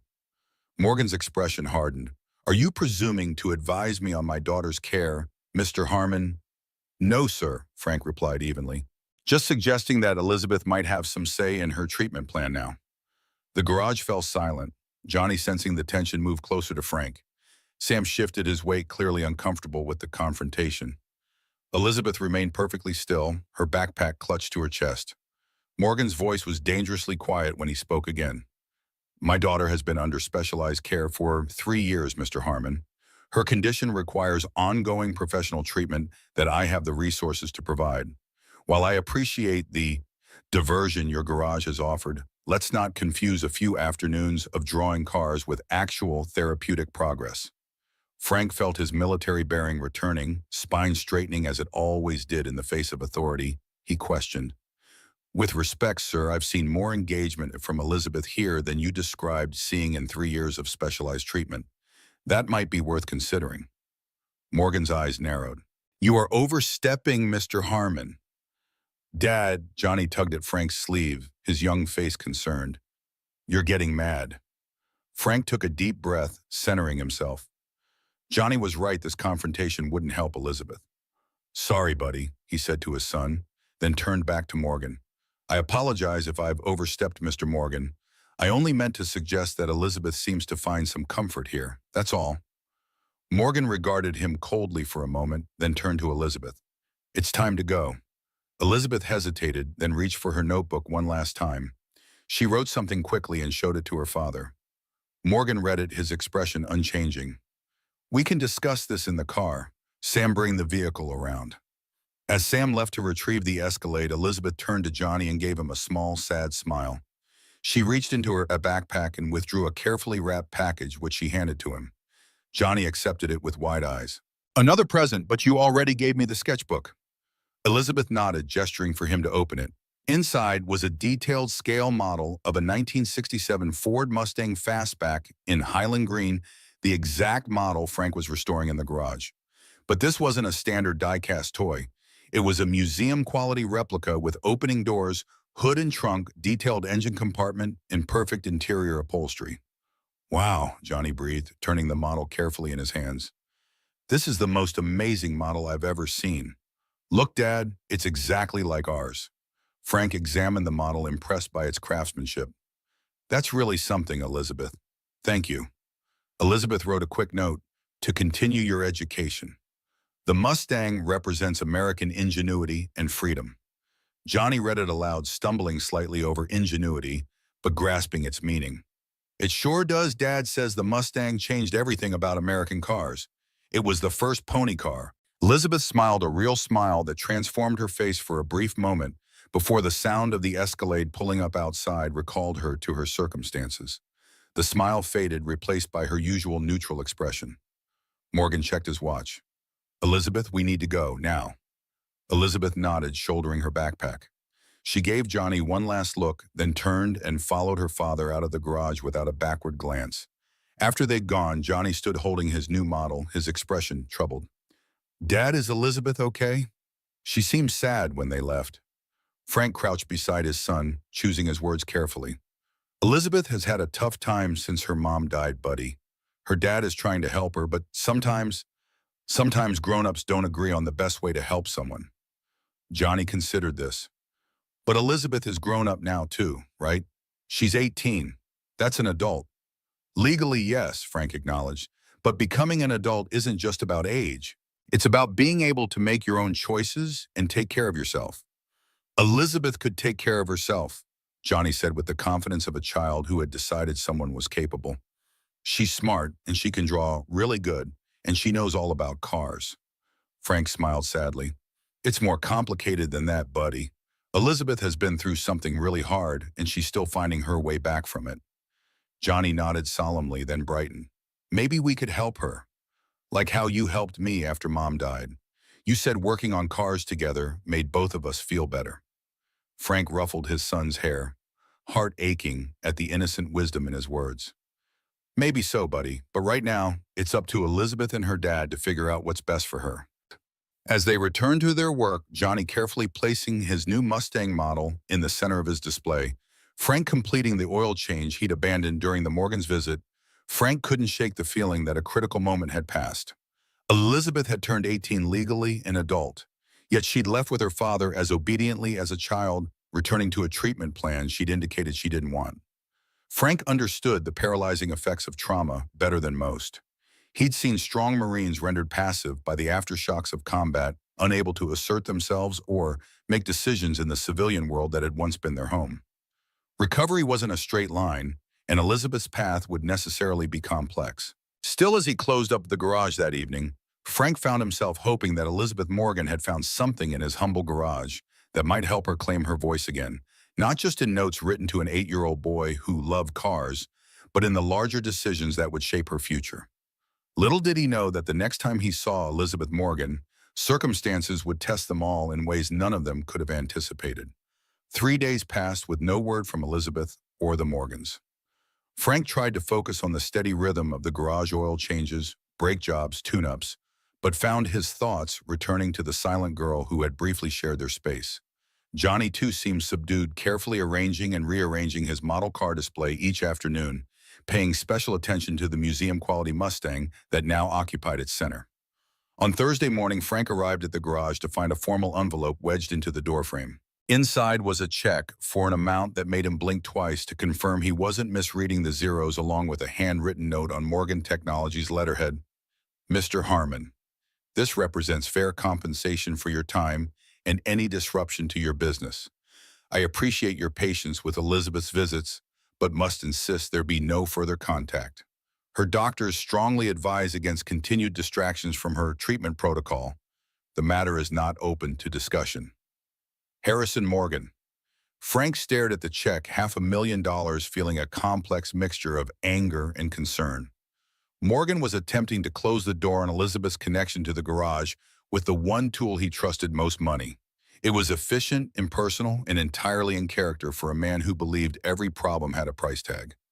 Without hesitation, Frank took his lighter from his pocket, held the check over the metal trash can beside his desk, and set it aflame. He watched the expensive paper curl and blacken the authorized signature, disappearing into ash. "I'm not for sale, Morgan," he muttered, dropping the last charred corner into the can, "and neither is your daughter's well-being." Frank didn't tell Johnny about the check or the note. The boy asked about Elizabeth each day, his questions gradually becoming less frequent as the week progressed. By Sunday, he seemed to have accepted that their unusual visitor wouldn't be returning, though he still carefully maintained the car display they had created together. Monday morning arrived with the first real cold snap of the season, frost etching delicate patterns on the garage windows. Frank had just finished his first cup of coffee when he heard the distinctive rumble of a high-end engine outside. Not the Escalade, something with more horsepower and less restraint. Through the frosted glass, he saw a sleek charcoal gray Audi RS7 pull into the lot. For a moment, Frank thought Harrison Morgan had sent another emissary with a larger check. Then the driver's door opened and Elizabeth Morgan stepped out. She was dressed differently. Dark jeans, a black turtleneck sweater, and a leather jacket that looked both expensive and practical. Her hair was loose around her shoulders rather than in its usual ponytail, and she moved with a purposeful energy Frank hadn't seen before. Frank wiped his hands and opened the garage door. "Elizabeth, wasn't expecting to see you again." She met his eyes directly, then held out a folded piece of paper. Frank accepted it, recognizing her elegant handwriting. "I turned 18 last week. I am now legally responsible for my own medical decisions. I've discharged myself from the treatment center in Boston. My father doesn't know I'm here. I need somewhere to stay while I figure things out. Can you help me?" Frank read the note twice, weighing the implications. Elizabeth was essentially running away from home, a home with a powerful, wealthy father who wouldn't take her departure lightly. Harboring her could be seen as interference, possibly even kidnapping, if Morgan pushed the legal angle. "Elizabeth," Frank said carefully, "this is a complicated situation. Your father sent me a letter explicitly asking me not to have contact with you." Elizabeth's expression didn't change, but her shoulders tensed. She took back the note wrote beneath her original message and returned it to Frank. "I understand if you can't help. I just didn't know where else to go." The garage felt safe. The simple honesty of those words, "the garage felt safe," struck Frank deeply. He thought of his own return from Iraq, how he'd gravitated to the familiar security of the garage when everything else felt chaotic and threatening. He thought of Johnny after Martha's death, finding comfort among the tools and engine parts when words failed him. "Come inside," Frank said, making his decision. "It's cold out here." Once inside, Frank poured Elizabeth a cup of coffee, which she accepted with a nod of thanks. They sat in the small office area, the silence between them broken only by the hum of the ancient space heater in the corner. "I need to understand what's happening," Frank said finally. "Your father said you had appointments in Boston, medical consultations." Elizabeth reached for her ever-present notebook and wrote rapidly, "It's a residential treatment center. I've been in and out of places like it for 3 years. The doctors want to try new medications, another round of intensive therapy. My father believes it's the only option. I don't." Frank nodded slowly. "And what do you want, Elizabeth?" She paused, pencil hovering over the page for a long moment before writing. "I want to feel human again. Not like a problem to be solved or a condition to be managed. The garage gave me that. For the first time in 3 years, where I felt like a person, not a patient." Frank understood that feeling all too well. The VA doctors had viewed him as a collection of symptoms to treat hypervigilance, insomnia, flashbacks, rather than a man struggling to reconcile the person he'd been before the war with the person who had returned. "Your father will be looking for you," Frank said gently. "He has resources, connections. This would be the first place he'd check." Elizabeth nodded, then wrote, "I know, I don't expect to stay here. I just need help figuring out what to do next. I have money. My trust fund became accessible when I turned 18. I can pay you for your time." Frank shook his head firmly. "This isn't about money, Elizabeth. Your father already tried that angle." He studied her face, noting the determination in her dark eyes. "Do you have a plan?" She wrote quickly. "Not yet. I just knew I couldn't go back to being treated like a broken object. I want to try living on my own terms for a while." Frank sighed, running a hand through his hair. The situation was fraught with complications, both legal and ethical. Elizabeth was legally an adult, but her history of trauma and selective mutism raised questions about her readiness for independence. Harrison Morgan would surely argue she wasn't capable of making her own decisions, and he had the resources to make that argument stick in court if necessary. "Here's what we're going to do," Frank said finally. "You can stay at my house tonight. We have a spare room. Tomorrow we'll talk about more permanent arrangements. But first I need to make a phone call." Elizabeth's expression tightened with alarm. She wrote hastily, "Please don't call my father." "Not your father," Frank assured her. "A friend who might be able to help us navigate the situation legally. I want to make sure we're doing this right, Elizabeth, for your protection and mine." She considered this, then nodded her agreement. Frank stepped outside to make the call, his breath fogging in the cold morning air. His friend Marcus Bennett had served with him in Iraq before returning home to law school on the GI Bill. Now a respected attorney in Bedford, Marcus had helped Frank with the paperwork after Martha's death and occasionally provided free legal advice to veterans in the area. Marcus picked up on the third ring. "Frank Harmon, haven't heard from you in months. Let me guess Johnny finally convinced you to let him drive the Mustang, and you need bail money." Frank smiled despite the circumstances. "Not quite that dire, but I do need your expertise. How much do you know about medical autonomy for young adults with psychiatric histories?" There was a pause on the line. "Frank, what have you gotten yourself into?" 20 minutes later, Frank had explained the situation in as much detail as he could without violating Elizabeth's privacy. Marcus's response was measured but concerned. "Legally, she's an adult. She can refuse treatment and make her own decisions." "But Frank, this is Harrison Morgan we're talking about. He doesn't just have money, he has influence connections all the way to Washington. If he believes his daughter is in danger or incapable of making sound decisions, he could petition for guardianship or involuntary commitment." "She seems lucid to me," Frank countered. "Traumatized, yes. Silent, yes. But not incapable of making decisions." "The court might see it differently, especially with her history," Marcus warned. "The fact that she doesn't speak at all would be a significant factor in any competency hearing." Frank watched through the garage window as Elizabeth sat quietly in his office, her hands cradling the coffee mug, gaze fixed on nothing in particular. "So what do we do?" Marcus sighed. "If you want my legal advice, call Morgan and tell him his daughter is safe. Try to arrange a meeting in neutral ground with her consent. Document everything, her communications, her stated wishes, her apparent mental state. If this goes south, you'll need evidence that you are acting in good faith. And if it doesn't go south, then you help a young woman find her voice again, in whatever form that takes," Marcus said quietly. "Just be careful, Frank. This isn't like pulling a buddy out of a firefight. The battlefield here has different rules." After ending the call, Frank returned to the office where Elizabeth waited. "My friend is an attorney," he explained. "He says legally you have the right to make your own decisions now, but he's concerned about how your father might respond." Elizabeth nodded, unsurprised. She wrote in her notebook, "My father will try to prove I'm incompetent, that I need guardianship." "That's what Marcus thinks too," Frank confirmed. "He suggested I contact your father, let him know you're safe." Elizabeth's expression hardened. She wrote rapidly, "If you tell him where I am, I'll leave immediately. I won't go back."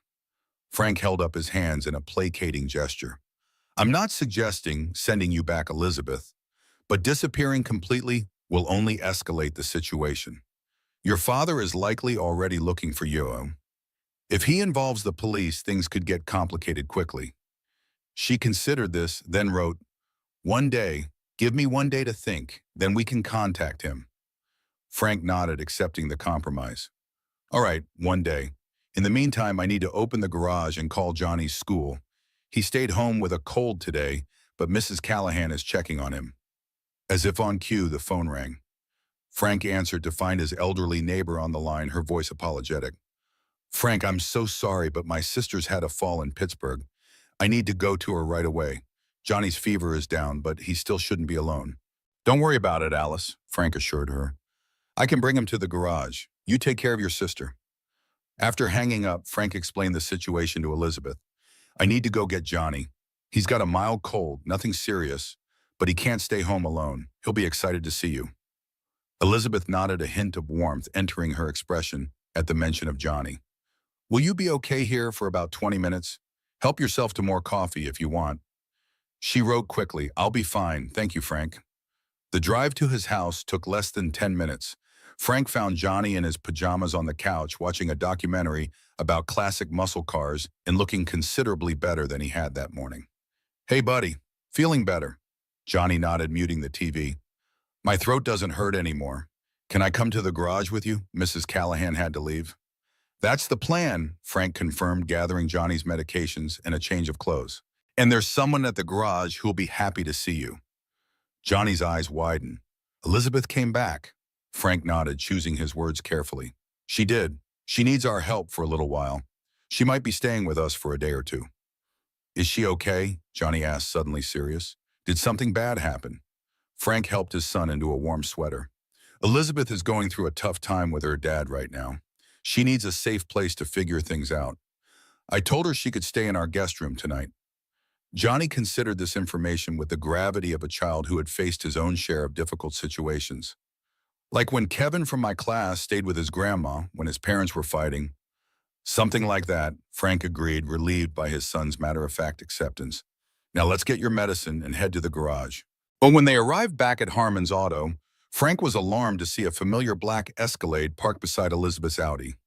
Inside the garage, Sam Wilson stood near the door while Elizabeth sat rigid in Frank's office chair, her notebook clutched to her chest. Johnny rushed forward. "Elizabeth, you came back." Elizabeth's expression softened at the sight of Johnny, though her posture remained tense. She gave him a small nod of greeting. Frank approached Sam, keeping his voice low. "How did you find her so quickly?" Sam's professional demeanor was firmly in place, but Frank detected a hint of discomfort in his stance. "The car has GPS tracking, standard security protocol for all family vehicles." "Does Morgan know she's here?" Sam nodded. "He's on his way from Boston. ETA approximately 40 minutes. Frank processed this information, glancing at Elizabeth, who was showing Johnny something in her notebook while keeping a wary eye on the adult's conversation. "What's your role in this, Sam?" Frank asked directly. "Are you here to take her back by force?" Something like offense flashed across Sam's face. "I'm here to ensure Miss Morgan's safety as always. She left the facility without notifying anyone." Mr. Morgan was concerned. "She's 18, Frank pointed out. Legally an adult. Mr. Morgan is aware of her legal status." Sam replied carefully. "He's also aware of her medical history and the recommendations of her treatment team." Frank studied the security man, sensing there was more to his position than professional duty. "You've been with her for years, right? Since before the accident?" Sam nodded once, his expression guarded. "In your professional assessment, is Elizabeth in immediate danger from herself or others?" Sam hesitated, glancing at Elizabeth, who was now helping Johnny organize a section of his model car, display her movements calm and purposeful. "No," he admitted finally. "But Mr. Morgan believes—" "I'm not asking what Morgan believes," Frank interrupted. "I'm asking for your assessment. You've spent more time with Elizabeth than anyone since the accident. Is she incapable of making her own decisions?" Sam's professional mask slipped slightly. "It's not that simple, Mr. Harmon. Elizabeth's condition is complex. There are good days and bad days. And today, is this a good day or a bad day?" Sam watched as Elizabeth carefully adjusted the position of a model car, following Johnny's animated instructions. "Today appears to be a good day." Frank nodded, sensing an unexpected ally. "When Morgan arrives, I'd appreciate it if you'd share that assessment with him." Sam didn't commit either way, but his silence wasn't a refusal. He returned to his position near the door, maintaining his vigilance, while giving Elizabeth and Johnny space. For the next half hour, the garage existed in a strange limbo. Frank attended to a scheduled oil change, keeping one eye on Elizabeth and Johnny as they worked on reorganizing his model collection. Sam remained by the door, occasionally checking his phone, but otherwise motionless. No one mentioned the impending arrival of Harrison Morgan, though the knowledge of it hung in the air like the scent before a storm. At precisely 11:42 a.m., a black Rolls-Royce Ghost pulled into the lot, its sterling silver Spirit of Ecstasy hood ornament catching the late morning sunlight. Harrison Morgan emerged dressed for battle in a perfectly tailored charcoal suit that projected authority and control. His face was a mask of contained fury as he entered the garage. "Elizabeth," he said, his voice tight with restrained emotion, "this is completely unacceptable." Elizabeth didn't look up from the model car she was examining with Johnny. Her hands trembled slightly, but her posture remained defiant in its stillness. Morgan turned his attention to Frank. "Mr.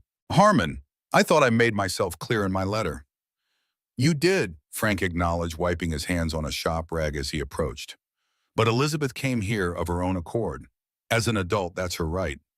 Morgan's expression hardened. "My daughter is not capable of making rational decisions about her care. Her doctors have been explicit about this. By harboring her, you are interfering with necessary medical treatment." "I'm not harboring anyone," Frank replied evenly. "Elizabeth arrived this morning. She asked for help. I offered her a safe place to stay while she figures out her next steps." There are no next steps to figure out, Morgan snapped. Elizabeth's treatment plan is comprehensive and carefully managed by experts who understand her condition. This, he gestured dismissively at the garage, is a disruption that could set her back months. Johnny, sensing the tension, moved closer to Elizabeth, his young face concerned. Are you okay? He whispered loudly enough for everyone to hear. Elizabeth nodded, giving Johnny a small, reassuring smile before turning her attention back to Morgan. She opened her notebook, wrote something, and held it up for her father to read. Morgan's jaw tightened as he read her message. This is not up for discussion, Elizabeth. The doctors have been clear about the risks of interrupting your treatment. I've arranged for a new facility in Vermont, smaller, more personalized. You'll be more comfortable there. Elizabeth wrote again more forcefully and showed it to her father. You are not thinking clearly, Morgan insisted, his voice rising slightly. This is exactly why you need continued treatment. These impulsive decisions. Mr. Morgan, Frank interjected, stepping forward. Perhaps we could discuss this calmly. Elizabeth has expressed some concerns about her treatment plan that deserve consideration. Morgan turned on him, eyes flashing. You have no standing in this discussion, Mr. Harmon. You are not family. You are not a medical professional. You are a mechanic who has, for reasons I cannot fathom, inserted yourself into a situation you don't understand. Frank held his ground. I understand that Elizabeth is 18 years old, legally an adult, and has the right to make her own medical decisions. I understand that she's communicating clearly through writing, even if she doesn't speak aloud. And I understand that forcing her back into a treatment program she doesn't want will only reinforce the trauma she's already experienced. Morgan's face flushed with anger. You dare to lecture me about my daughter's trauma. I have spent 3 years and millions of dollars seeking the best care possible for Elizabeth. I have consulted specialists across the country. I have rearranged my entire life to ensure she receives the treatment she needs. And in those 3 years, Frank asked quietly, how often did you ask Elizabeth what she needed? The garage fell silent. Johnny pressed closer to Elizabeth, instinctively offering comfort. Sam shifted his weight, his professional neutrality slipping as he watched the confrontation unfold. And Elizabeth stared at her father with an intensity that seemed to pierce through the careful facade of control he maintained. Morgan broke the silence first, his voice dangerously quiet. Sam, escort Elizabeth to the car. We're leaving. Sam hesitated, glancing between Morgan and Elizabeth. Sir, perhaps we should... That was not a request. Morgan cut him off.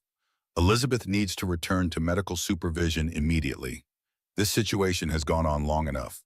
Sam moved reluctantly toward Elizabeth, who remained seated beside Johnny. Miss Morgan, please come with me. Elizabeth shook her head firmly, one arm protectively around Johnny's shoulders. Elizabeth, Morgan's voice took on a warning tone. You are making a scene. This behavior is exactly why your doctors recommend continued residential treatment. Something shifted in Elizabeth's expression, a hardening of resolve that transformed her features. She stood slowly, her notebook clutched in one hand, and faced her father directly. No. The word hung in the air, simple and unmistakable. Elizabeth's voice was hoarse from disuse, but clear enough that everyone in the garage froze in shock. Morgan stared at his daughter as though she'd suddenly transformed into a stranger. Elizabeth. No. She repeated the single syllable, stronger this time. I won't go. Frank felt a surge of pride mixed with concern. Elizabeth speaking was a breakthrough, but it had come in a moment of extreme stress. He moved closer, ready to intervene if the situation escalated further. Morgan seemed genuinely shaken by his daughter's voice after 3 years of silence. Elizabeth, you're not thinking clearly. The doctor said, I don't care what they said. Elizabeth's voice cracked with the effort of speaking after so long, but her words were distinct. 3 years, Dad. 3 years of being treated like a broken doll, of being medicated until I couldn't feel anything, of being talked about instead of talked to. Morgan took a step back, visibly struggling to process his daughter's sudden verbalization. You're speaking, he said unnecessarily, his composure slipping. How when? She's been ready for a while, Sam said quietly from his position near the door.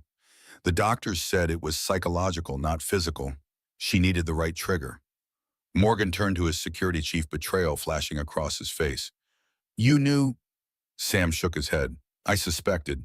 She's been different since visiting this garage, more present, more herself. Elizabeth took a deep breath as though gathering strength for what came next. I'm not going back to any facility, she said, each word deliberate and clear, despite her rusty voice.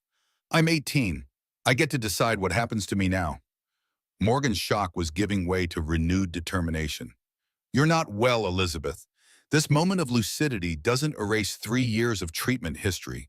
The doctors have been clear about the risks of interrupting your care. The doctors don't know me, Elizabeth countered, her voice gaining strength with each word. They know my file. They know my symptoms. They don't know me. Johnny, who had been watching the exchange with wide eyes, suddenly spoke up. Elizabeth is smart, Mr. Morgan. She helps me with my cars and teaches me to draw. She's not broken. Morgan glanced down at the boy momentarily, thrown off balance by the simple defense. Before he could respond, Frank stepped forward. Mr. Morgan, I think we all need to take a breath here. Elizabeth is speaking, actually speaking for the first time in 3 years. That's significant.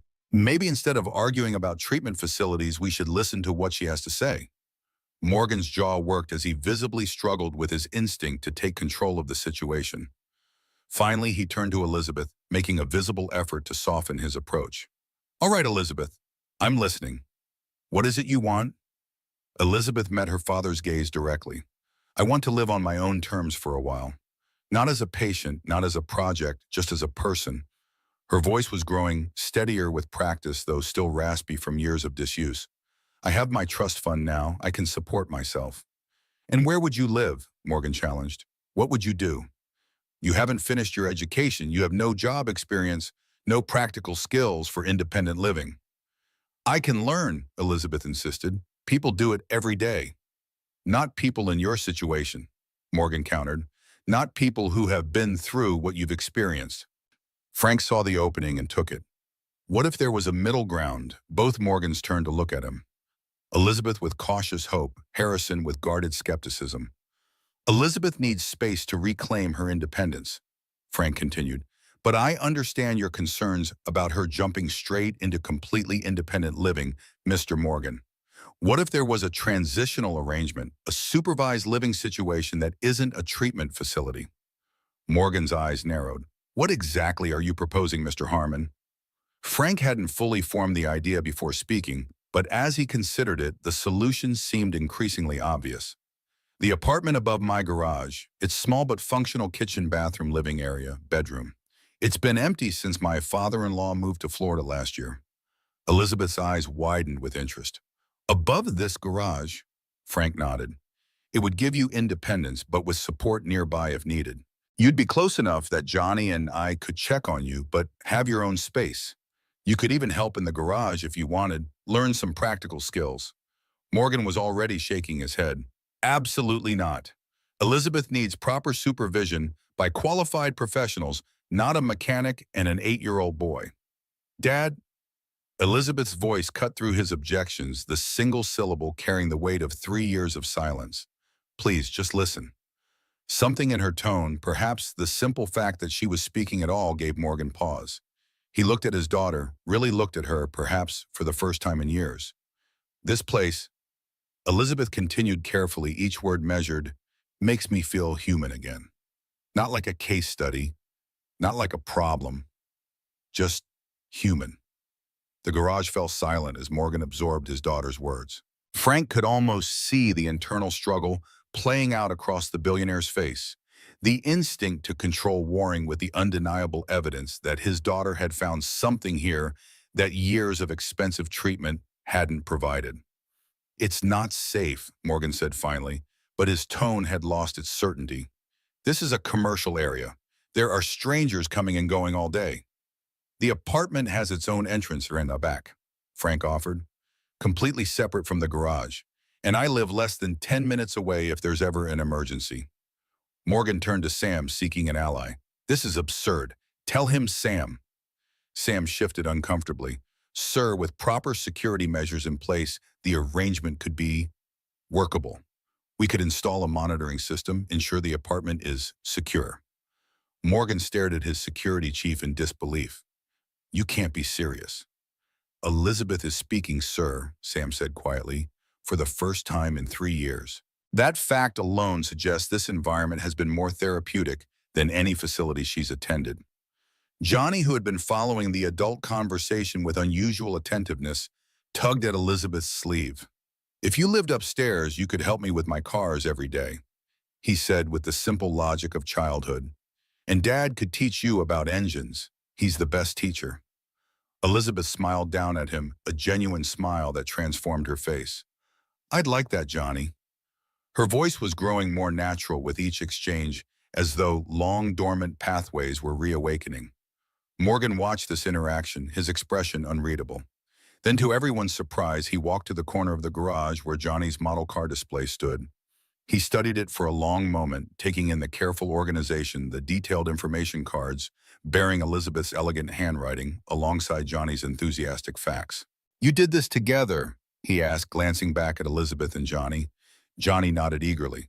"Elizabeth made it so much better. She knows how to make the cars look like they're actually moving in her drawings.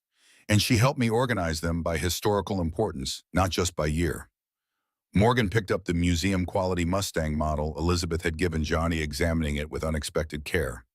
"This is the model you're restoring," he said to Frank, nodding toward the half-finished fastback. "Yes, sir," Frank confirmed. "Been working on it for about 3 years now. Johnny helps me on weekends." Morgan replaced the model carefully, then turned to face Elizabeth. "You really want this? To live above a garage in rural Pennsylvania? What? Learn auto mechanics." Elizabeth approached her father, standing straight and meeting his gaze directly. "I want to find out who I am now, Dad. Not who I was before the accident. Not who the doctors think I should be. Just me. Whoever that turns out to be." The vulnerability in her voice seemed to reach Morgan in a way that arguments and confrontation had not. He looked at his daughter, really looked at her, perhaps seeing for the first time not the traumatized 14-year-old who had stopped speaking, but the young woman she had become. "1 month," he said finally, his voice tight with reluctant concession. "A trial period, with conditions. Sam will oversee security arrangements. You'll check in with me daily, and you'll continue with therapy outpatient with a local provider of your choosing." Elizabeth considered these terms, then nodded. "Agreed, but I choose the therapist. And no more residential facilities unless I consent." Morgan's jaw tightened at his daughter's negotiation, but he gave a curt nod. "Provided you remain stable and continue to show progress." It wasn't a wholehearted endorsement, but it was a beginning. Frank watched as father and daughter regarded each other across the gulf of 3 years of silence and misunderstanding, taking the first tentative steps toward a new kind of relationship. Johnny, oblivious to the emotional complexity of the moment, tugged at Frank's sleeve. "Does this mean Elizabeth is going to live upstairs, Dad? Can we show her the apartment right now?" Frank ruffled his son's hair, grateful for his straightforward enthusiasm. "Let's give Elizabeth and her father a few minutes to talk, buddy. Then we can show her the apartment." As Johnny returned to his model cars, Frank stepped back, giving the Morgan space for a conversation long overdue. He caught Sam's eye across the garage, and the security man gave him a subtle nod of acknowledgement, perhaps even approval. Frank didn't know what the coming weeks would bring. Elizabeth's recovery wouldn't be simple or linear. Harrison Morgan wouldn't easily relinquish control of his daughter's life. And the garage that had been Frank and Johnny's private sanctuary would be forever changed by the presence of the young woman who had found her voice within its walls. But as he watched Elizabeth speaking softly with her father, hesitantly at first, then with growing confidence, Frank felt the same satisfaction he experienced when restoring a classic car. The knowledge that sometimes with patience and the right tools, what seems irreparably broken can find its way back to wholeness again. Not the same as before, perhaps, but whole in its own way. And sometimes Frank knew that was enough.